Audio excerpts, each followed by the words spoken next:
আসসালামু আলাইকুম। আপনারা সব কেমন আছেন? আশা করছি যে যেখান থেকে ভিডিওটা দেখছেন সকলেই ভালো আছেন। মিশুর হেসেলে আপনাদের সবাইকে ওয়েলকাম। আজকে আমি আবারও একটা রেসিপি নিয়ে এসেছি। আজকে আমি করে দেখাবো বিকেলের নাস্তা। তাহলে চলুন বিকেলের নাস্তাটা করতে কি কি উপকরণ লাগছে সেটাই আপনাদের সাথে শেয়ার করব। এখানে আমি 1 কাপ পরিমাণের ময়দা নিয়ে নিয়েছি, আর অল্প করে স্বাদ মতো লবণ দিয়ে দিচ্ছি। দিয়ে দেব অল্প করে কালো জিরে, আর দিয়ে দেব বেকিং পাউডার। আপনারা খাবার সোডা থাকলে যা হোক একটা দেবেন, আমার কাছে বেকিং পাউডার ছিল তাই দিলাম। আর অল্প করে আমি চিনি দিয়ে দিচ্ছি। এবার গরুর দুধ ছিল, আমি সেটা দিয়ে অল্প অল্প করে মেখে একটা ডো তৈরি করে নেব। আপনারা এটা জল দিয়েও কিন্তু ডোটা তৈরি করতে পারেন। দেখতেই পাচ্ছেন ডোটা একদম রেডি হয়ে গেছে। এবার আমি পুরটার জন্য আমি কিছু নিয়েছি, সেগুলোই দেখাচ্ছি। এখানে আমি গাজর, পেঁয়াজ, আলু এগুলো সব কিছু আমি গ্রেট করে নিয়েছি, আর ধনেপাতা, রসুন আর কাঁচা লঙ্কা এগুলো কুচি করে নিয়েছি। আর কিছু আমি মশলা নিয়েছি, গুঁড়ো মশলা, যেমন নুন নিয়েছি, আদা নিয়েছি, আদার পাউডার, জিরে গুঁড়ো, হলুদ গুঁড়ো, ঝালের জন্য লঙ্কা আর ম্যাগির পাউডার।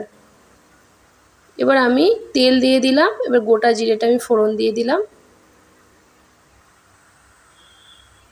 এরপর গ্রেট করে রাখা সব কিছুগুলোই আমি দিয়ে দিচ্ছি তেলের মধ্যে।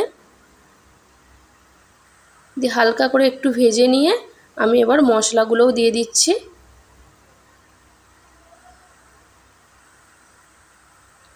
দেখতেই পাচ্ছেন। এরপর আমি এখানে একটা ডিম দিয়ে সব কিছু ভালোভাবে ভুজিয়া করে নেব।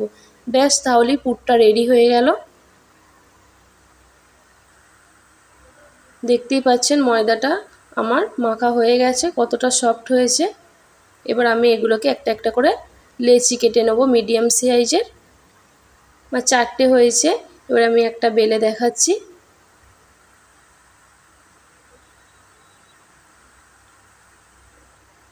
ঠিক আপনারা এইভাবে বেলে নেবেন। খুব মোটাও হবে না, পাতলাও হবে না, মিডিয়াম একটু, আর লুচির থেকে একটু বড় হবে। দিয়ে পুরটা এইভাবে দিয়ে দেবেন। এবার এইভাবে একটা ভাঁজ দিয়ে দেবেন।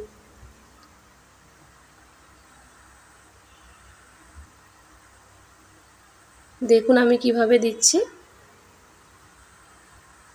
ঠিক এইভাবে ভাঁজটা দিয়ে দিতে হবে। দেখুন একটা কত সুন্দর শেপ হয়ে গেল। আপনারা তো অনেক রকমভাবেই শেপে পারেন, কিন্তু এইরকম শেপটা দিলে দেখতেও ভালো লাগে আর খেতেও ভালো হয়। আপনারা আপনাদের পছন্দ মতনও কিন্তু শেপ দিতে পারেন।